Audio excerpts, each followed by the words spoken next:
Hello friends, welcome to champion Guruji. Friends, आज की इस वीडियो में आप सीखेंगे कि इस तरह से अगर दो समीकरण दिया गया हो तो उसे आप प्रतिस्थापन विधि से कैसे चुटकियों में हल कर सकते हैं। और दोस्तों, पहले क्वेश्चन से आपको इसका बेसिक सीखने को मिलेगा। और दोस्तों, इस दूसरे क्वेश्चन को आप अंत तक देख लेंगे तो आपको समीकरण हल करने में कोई भी दिक्कत, कोई भी परेशानी नहीं होगा। तो दोस्तों, वीडियो को ध्यान से अंत तक देखते रहिए और इसे समझते रहिए। तो देखिए, यहाँ पर पहला क्वेश्चन दिया गया है x + y = 14। यह पहला समीकरण है। और दूसरा समीकरण है x - y = 4। तो इस समीकरण को हल करना है। ठीक है, हल करने का मतलब होता है कि उसमें जो चर मान है एक्स और वाई, उसका मान निकालना होता है। ठीक है, तो सबसे पहले प्रतिस्थापन विधि समझ लीजिए। तो देखिए, प्रतिस्थापन विधि से समीकरण को हल करने के लिए उसमें जो चर मान है, तो किसी एक चर मान, जैसे मान लीजिए हम एक्स का मान पहले निकाल लेते हैं, तो उस एक्स के मान को किसी एक समीकरण में रख देंगे तो y का मान भी निकल कर आ जाएगा। तो इसी को प्रतिस्थापन विधि कहते हैं। तो यह आपको इस क्वेश्चन को सॉल्व करने पर समझ में आ जाएगा। ठीक है, तो देखिए सॉल्व करते हैं। तो देखिए, सॉल्व करने के लिए यहाँ पर देखिए, यहाँ पर x है, यहाँ पर x है, यहाँ पर भी y है, यहाँ पर भी y है। तो इसको बराबर करना होता है। तो यहाँ पर तो बराबर है, तो बराबर करने की ज़रूरत नहीं है।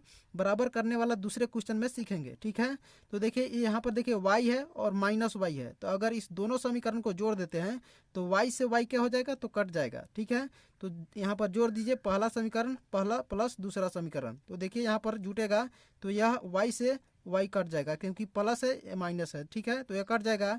अब देखिए x और x जोड़ेंगे तो क्या हो जाएगा, तो 2x हो जाएगा। तो 2x बराबर यहाँ पर लिख दिए। अब देखिए 14 और 4 को जोड़ेंगे तो क्या हो जाएगा, तो 18 हो जाएगा। ठीक है, अब देखिए x का मान निकालना है, तो x को इस साइड रख लेंगे, बराबर 18 लिखेंगे। और इस x के साथ 2 गुना में है, तो बराबर के इस साइड भेजेंगे तो क्या हो जाएगा, तो बटा में यानी भाग में हो जाएगा। तो 2 यहाँ पर बटा में लिख दिए। अब देखिए 2 से 18 कितने मरतबे कट जाएगा, तो 9 मरतबे कट जाएगा। तो x का मान कितना निकल कर आ गया है, तो 9 निकल कर आ गया है। अब देखिए, इस x के मान को किसी एक समीकरण में रख दीजिए। मान लीजिए हम समीकरण 1 में रखते हैं, तो समीकरण 1 से, ठीक है, समीकरण 1 में हम x के मान को रख देते हैं तो y का मान निकल कर आ जाएगा। तो यहाँ पर समीकरण 1 है, तो इसमें x बराबर क्या रख देंगे, तो 9 रख देंगे। उसके बाद प्लस है तो प्लस लिख दिए। उसके बाद y है तो y लिख दिए, बराबर 14 है। ठीक है, तो y का मान निकालना है, तो 14 का 14 लिख दिए। और यहाँ देखिए +9 है, तो बराबर के इस साइड जाएगा तो क्या आ जाएगा, तो -9 हो जाएगा। तो 14 में से 9 घटाएंगे तो क्या हो जाएगा, तो 5 आ जाएगा। तो यहाँ पर y का मान कितना निकल कर आ गया है, तो y का मान 5 निकल कर आ गया है और x का मान 9 निकल कर आ गया है। तो देखिए यह समीकरण सॉल्व हो गया है। तो देखिए यहाँ पर दूसरा क्वेश्चन है 3x + 2y = 8 और 2x + y = 5। ठीक है, तो यहाँ पर x और y का मान निकालना है। ठीक है, तो देखिए निकालने के लिए आपको करना क्या है, तो यहाँ पर देखिए अगर y का मान पहले निकालना चाहते हैं तो x के मान को बराबर करना होगा। अगर x का मान निकालना चाहते हैं तो y के मान को बराबर करना होगा। ठीक है, तो यहाँ पर हम क्या करते हैं, तो y को बराबर कर लेते हैं। तो देखिए यहाँ पर 2y है और इस दूसरे समीकरण में सीधा y है, यानी 1y है। यहाँ पर y के पहले कुछ भी नहीं है तो 1 छुपा हुआ है। तो यहाँ पर है 1y और यहाँ पर है 2y। तो इसको बराबर करने के लिए क्या करेंगे, तो अगर इस दूसरे समीकरण में यानी इसमें 2 से गुना कर देंगे तो यह क्या हो जाएगा, तो 2y हो जाएगा। ठीक है, इसी तरह से आपको सोचना है। ठीक है, अब देखिए पूरे समीकरण में हम क्या करेंगे, तो 2 से गुना कर देंगे। यहाँ पर 2 था, पहले समीकरण में 2y है, तो इस दूसरे समीकरण में 2 से गुना करेंगे। और इस दूसरे समीकरण में y के पहले 1 है, तो इस पहले समीकरण में 1 से गुना कर देंगे। ठीक है, तो देखिए 1 से इस पूरे समीकरण में गुना करेंगे, तो 1 से अगर किसी भी संख्या में गुना करते हैं तो वहीं पूरा आ जाता है। ठीक है, तो इस पूरे में समीकरण में गुना करेंगे 1 से तो क्या आ जाएगा, तो 3x और प्लस 2 में 1 से गुना करेंगे तो 2 और y हो जाएगा बराबर 8 में 1 से गुना करेंगे तो 8 हो जाएगा।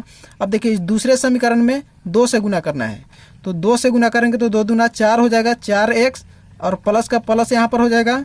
अब देखिए 2 में 1 से गुना करेंगे तो 2y हो जाएगा बराबर 5 में 2 से गुना करेंगे तो क्या हो जाएगा, तो 10 हो जाएगा। ठीक है, अब देखिए इसको, अब देखिए यह कैसे होगा, तो इसको अगर जोड़ते हैं तो यह 2 2 4y हो जाएगा। तो यह कटेगा नहीं, तो फिर x का मान कैसे निकलेगा, तो इसको क्या करेंगे, तो घटाएंगे। ठीक है, तो घटाने के लिए आपको करना क्या है, तो इस नीचे वाला जो समीकरण रहेगा ना, उसके साइन को चेंज कर देना है। यानी 4x के पहले प्लस का चिन्ह लगा हुआ है, इस कुछ भी नहीं है तो प्लस है, तो इसको माइनस में बदल देना है। ठीक है, सबके साइन को बदल देना है। यहाँ पर प्लस है तो यहाँ भी माइनस लगा देंगे, इस 10 के पहले भी प्लस है तो यहाँ भी माइनस लगा देंगे। ठीक है, तो देखिए अब 2y से या -2y क्या हो जाएगा, तो कट जाएगा। ठीक है, क्योंकि यहाँ पर इसके पहले माइनस है, यहाँ प्लस अब भूल जाइए। ठीक है, यहाँ पर प्लस है, ठीक है। तो यह 2y से माइनस 2y कट जाएगा। अब देखिए 4x में से 3x घटेगा तो कितना हो जाएगा, तो x हो जाएगा। और देखिए 4x और 3x में बड़ा वाला कौन है, तो 4x है, और 4x के पहले माइनस का चिन्ह है तो यहाँ भी माइनस लग जाएगा, ठीक है, बराबर। अब देखिए 10 में से 8 घटेगा तो क्या हो जाएगा, तो 2 हो जाएगा। और इसमें बड़ा वाला कौन है, तो 10, और 10 के पहले माइनस का चिन्ह है तो यहाँ पर भी माइनस लग जाएगा। अब देखिए यहाँ माइनस से माइनस कट जाएगा तो x बराबर क्या निकल कर आ गया, तो 2 निकल कर आ गया, x बराबर 2 निकल कर आ गया। तो प्रतिस्थापन विधि से हल करने का मतलब क्या होता है, तो यहाँ पर जो x का मान निकल कर आया उस x के मान को किसी एक समीकरण में रख देंगे तो y का मान निकल कर आ जाएगा। जैसे पहले समीकरण में हम क्या किए थे, तो समीकरण 1 में रखे थे, यहाँ पर हम समीकरण क्या करते हैं, यहाँ पर समीकरण 2 में रखते हैं। समीकरण 2 में x का मान रखने पर, ठीक है। तो यहाँ पर 2, समीकरण 2 यह है तो 2 का 2 लिख देंगे, x के जगह पर क्या लिखेंगे, तो 2 लिखेंगे। तो यहाँ पर 2 लिख दिए, प्लस y के जगह पर y लिख दिए, बराबर 5 है तो 5 लिख दिए। अब देखिए 2 में 2 से गुना करेंगे तो 4 हो जाएगा, और प्लस y का y और बराबर 5। तो y का मान निकालना है तो y को इसी साइड रख लेंगे, और यहाँ पर 5 है तो 5 लिख दिए। इस 4 को बराबर के ही साइड ले जाएंगे तो क्या हो जाएगा, तो -4 हो जाएगा। तो देखिए 5 में से 4 घटाइएगा तो कितना हो जाएगा, तो 1 हो जाएगा। तो यहाँ पर y का मान कितना निकल कर आ गया है, तो 1, और x का मान कितना निकल कर आ गया है, 2।